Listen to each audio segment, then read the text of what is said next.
ალბათ მოდური პერსონა ვარ, იმიტომ რომ ის რასაც მე ვაკეთებ, პრინციპში არ ითვლება არა მოდურად, ყოველ შემთხვევაში იმ ფონზე, რაც დღეს საქართველოში ხდება, მეთქმის რომ კი. კი, მე ვთვლი რომ მე ვარ მოდური პერსონა. შეიძლება კი, იმიტომ რომ რაღაც ხშირად თუ თქვიათ რომ რაღაც კაი რეიტინგი გაქვსო და რეიტინგს ყოველთვის ალბათ მოყვება. ალბათ. არანაირად არ ვთვლი რომ ვარ მოდური პერსონა.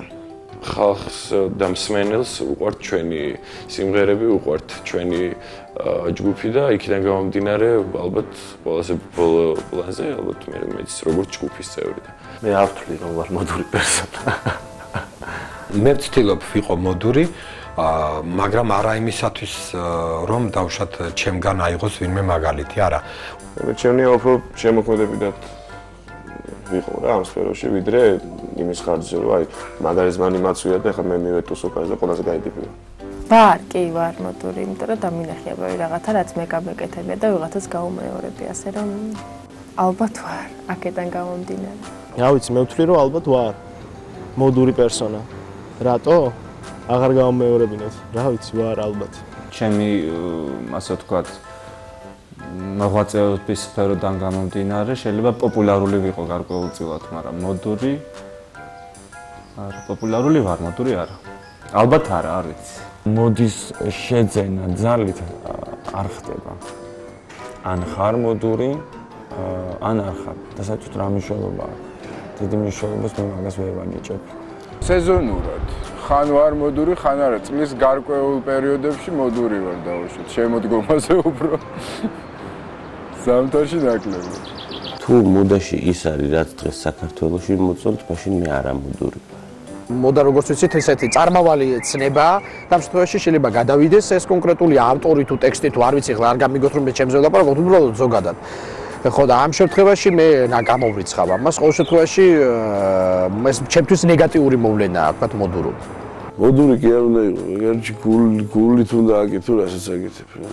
მოდაში ახლა თუ შევა, არ შევა. მოდა მაინც მანე, მოდა ესეთი რაღაცა. სუსტი რაღაცა.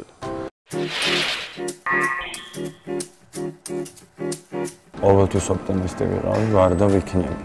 ოდნავ გადავდივარ კიდე ოპტიმიზმში, მაგრამ უფრო მეტად რეალისტი. უფრო ოპტიმისტი ვიდრე პესიმისტი. ვარ ხომ მომენტებში ოპტიმისტის, მაგრამ მომენტებში პესიმიზმიც ძლევს ხოლმე, ასე რომ ისიც და ისიც. ოპტიმისტი ვარ უფრო, იმიტომ რომ წამს რომ ყველაფერი კარგად იქნება და ძალიან ძლიერ ქვეყანაში ვიცხოვრებ რამდენიმე ხნის მერე. პესიმისტი ვარ. აუცილებლად ვარ ოპტიმისტი. ოპტიმისტი ვარ და რატო არ მკითხოთ? ვარ ოპტიმისტი, პესიმისტი არ ვარ. აბსოლუტური ოპტიმისტი ვარ. ნუ ახლა რაღა გინდა, ახლა ესე მუსიკალური განათლება არ მაქვს და მუსიკებს ვწერდი, მეტი ოპტიმიზმი რაღა გინდა.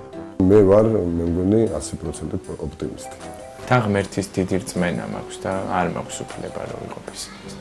ძალიან ხშირად ვფიქრობ, რომ ვარ პესიმისტი, მაგრამ ჩემი ცხოვრებიდან გამომდინარე, თურმე ყოფილვარ ოპტიმისტი. პესიმისტი არის ინფორმირებული ოპტიმისტი.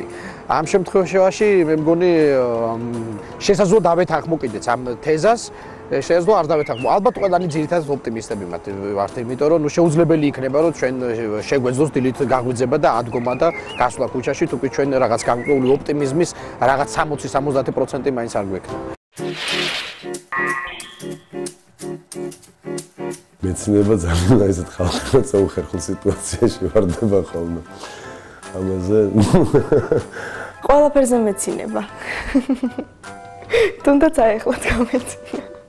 მეცინება ყველაზე კარგად, მეცინება ნიჭიერებაზე. სასაცილო მიმიკებზე, სასაცილო ადამიანებს, რა ვიცი, ბევრი რაღაცა არის, რადგან მე იუმორისტული ვარ, ასე რომ მესმის ხუმრობები და მეცი. რა ვიცი, ბევრ საქციელებაზე მეცინება ძალიან. ყველაზე მეტად ქართულ იუმორზე მეცინება.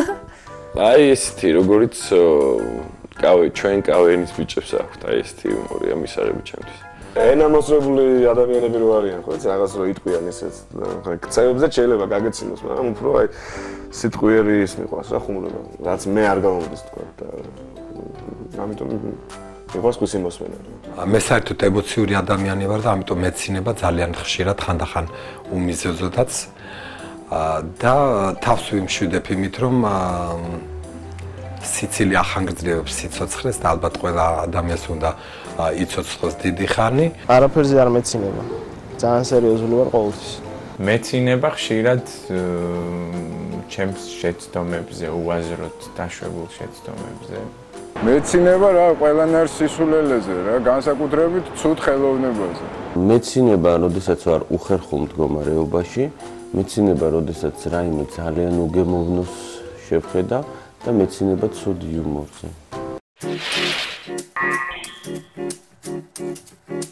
რამა კომპლექსებს ალბათ ეხლა უკვე აღარაფერი. ზედმეტად სხვის ცხოვრებაში ჩარევა. ამინდი მაკომპლექსებს. არანატურალური საზოგადოება აკომპლექსებს ვერ ეწევა რა. ხას ეძნახებს. ძირითადად მაკომპლექსებს უცხო გარემო ადამიანები, რომლებსაც არ ვიცნობ, ხშირად არ ვარ ისე როგორც მინდა რომ ვიყო, ამიტომ ეს უცხო გარემო მაკომპლექსებს ხშირად. მე მაკომპლექსებს შეიძლება ითქვას ეს მოსაუბრის ან პარტნიორის, რაღაც მონაპარაკების პარტნიორის ეს ამბიცია, განსაკუთრებულად დიდი ამბიცია, შეიძლება ითქვას აი გაღიზიანებული ამბიცია. როცა გამოჩნდები ხოლმე ტელეეკრანზე, აი ყველაზე მეტ უხერხულობას, ამიტომ არასოდეს არ მინახავს საკუთარი თავი ეკრანზე, იმდენად უხერხულია ჩემთვის ეკრანზე გამოჩენა და მოსახლეობის შეწუხება. კომპლექსიან ადამიანად არ ვთვლი თავს, მაგრამ რაღაცა ნორმები მაინც ალბათ ყველა ადამიანს აქვს თავისი. არაფერი აღარ მაკომპლექსებს, აბსოლუტურად. ისეთი დაკომპლექსებული ვარ, აღარაფერი აღარ მაკომპლექსებს. მე რო თქვა რომ ვარ კომპლექსიანი ადამიანი, აი დღესდღეობით ვერ ვიტყვი ამას. ვთვლი რომ არა ვარ კომპლექსიანი ადამიანი, შინაგანად ვარ საოცრად თავისუფალი ადამიანი, აბსოლუტურად ყველაფერს ვიღებ რეალურად როგორც არის. ალბათ ყველა ჩვენთაგანი მეტნაკლებად კომპლექსდება რაღაც სიტუაციაში და ალბათ მეც, მაგრამ ესე უცებ მიჭირს ახლა გახსენება. არ შემიძლია თქვა რაღაც თავისუფლად გავიარო, გამოვიარო, დავждები, მაიმუნო რაღაც გავაკეთო, იმიტომ რომ ყველაფერს სხვანაირად აგიფქვევენ და სხვანაირად იმას მეცემენ რა, ხო, ინტერპრეტაციას. აქედან გამომდინარე მეც რაღაცებში მოემატა კომპლექსები რა. უნდათ რომ გამიჩინონ, სხვაშორის ვიქნები ოდნავ გულწრფელი, უნდათ რომ გამიჩინონ გარკვეული ფიზიოლოგიური თვალსაჩინო კომპლექსები გაბარიტებს მაგ მხედველობაში, იმიტომ რომ ბავშვობიდან ცოტათი კვების თვალსაჩინით აქტიური ვიყავი და გასტრონომიული ვნებები მაქვს ისეთი ძალიან მოძალებული და ყოველთვის უნდათ რომ გამიჩნდეს იმის კომპლექსი რომ აღარ ჭამო ბევრი. ესეთი ცხოვრება მაქვს. ესეთი სფეროში მოღვაწეობ, რომ მე დიდი ხანი კომპლექსი არ მაქვს. საერთოდ რაღაც კომპლექსიანი ვარ. მე რაღაც შევატყვე ჩემს თავს, რომ კომპლექსიანი ვარ ძალიან და შეიძლება რაღაც უაზრო რაღაცამ დამაკომპლექსოს, ზუსტად არ ვიცი, მაგრამ ბევრ რაღაცაში ვკომპლექსდები, რაც ძალიან ცუდია ალბათ. მაკომპლექსებს საქართველოს. რა მაკომპლექსებს? აი ეს თქვენი ისე განათებები.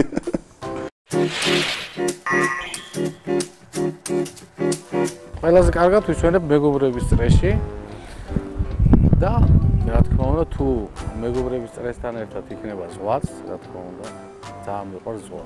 ყველაზე კარგად ვისვენებ ზაფხულში, ბათუმში ზღვაზე. მიყვარს დასვენება ზღვაზე. ზღვაზე ვისვენებ ყველაზე კარგად. შეიძლება თუნდაც სახლში, სიბრუნეში, მუსიკის ქვეშ, შეიძლება ეზოში, ჰამაკში, შეიძლება ზღვაზე და მზეზე, ანუ ბევრგან შემიძლია დავისვენო. არ უნდა იყოს თქვა გარშემო ძალიან ბევრი ხმაური, არ უნდა იყოს ძალიან ბევრი დისკოტეკა. უფრო პენსიონერულ დასვენებას ხო, სწორედ თქვი? ხალხმრავლობა, პლაჟი, სადაც ძალიან ბევრი ხალხი, ასეთი ადგილები ღლის. ყველაზე კარგად მე ვისვენებ ხმაურიან ადგილას, ძალიან ბევრი ხმაურით, მანქანების პიპინით, არეული ხალხით, სადაც არანაირი ხე არ ჩანს, არის ასფალტი, მინა, გამონაბოლქვი, რკინა და ეგეთები. აი მეგარი ჩემთვის იდეალური აურო. ყველაზე კარგად ვისვენებ გარემოში, სადაც არიან ჩემი მეგობრები, რაც შეიძლება ბევრნი და როდესაც შემოქმედებითი ატმოსფეროა, რას გულისხმობ, როდესაც მუშაობთ. პრინციპში ეგ ყველაზე მაგრა ეგ დასვენება მიყვარს რა ის. მუშაობით დასვენება, მაგრამ თუ არ არის საშუალება, მაშინ ბალახი.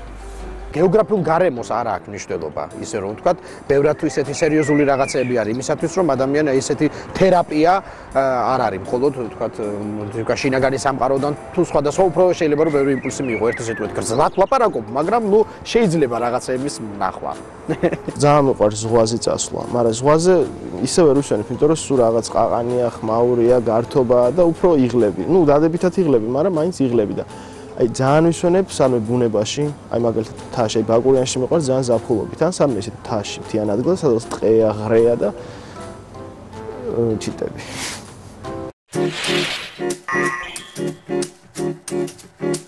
შემიძლია ვიმუშაოთ დილიდან გვიანობამდე, სანამდეც მოვყვება ენერგია. მე მახსოვს რომ მე მიმუშავე ყველაზე დიდი ხანი 36 საათი გადაბმულად.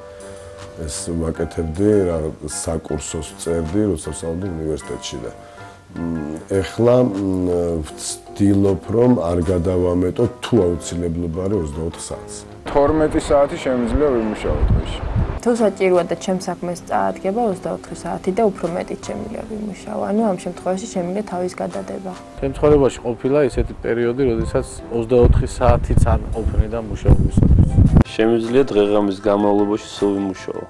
თუ იმას ვაკეთებ რაც მე ხერხება ყველაზე ძალიან, ალბათ დიდი ხანი. ხშირად ღამის გატეხვა არ მიყვარს, იმიტომ რომ შეიძლება მე არა ისეთი შრომის უნარიანი ვიყო შემდეგ დღეებში, თუ ბევრი ღამე გავტეხე ზედისად. ყოფილა სტუდიაში, მოსულ ვარ 11-12-ზე და საღამოს 10 საათამდე მიმუშავე. 1217,763 დღე შემიძლია ვიმუშაო დაუღრებლად. წერას დაკითხოს შემიძლია 24 საათი, ნუ სანამ ძალა არ გამომეცლება, შემიძლია წერით და კითხვით ვიყო დაკავებული, იმიტომ რომ ყველაზე დიდ სიამოვნებას ვიღებ. შემიძლია ვიმუშაო 22 საათი. ნუ წერო ალბათ. ნუ დიდი ხანი არ შემიძლია, იმიტომ რომ ვიტვირთები. ალბათ 3 მაქსიმუმ. ზედიზედ შემიძლია ვიმუშაო 3 თვე. შეიძლება თქვას რომ მთელი 24 საათი. ნუ მაგ პერიოდი ხანდახან ერთი მთელი თვე გადაბმული ესე ვმუშაობ შეუჩერებლად 24 საათი, შეიძლება ღამეც არ მეძინოს და ეს ერთი თვე გავტანო. მაგრამ მე დამჭირდება 1-2 თვე დასვენება სერიოზული.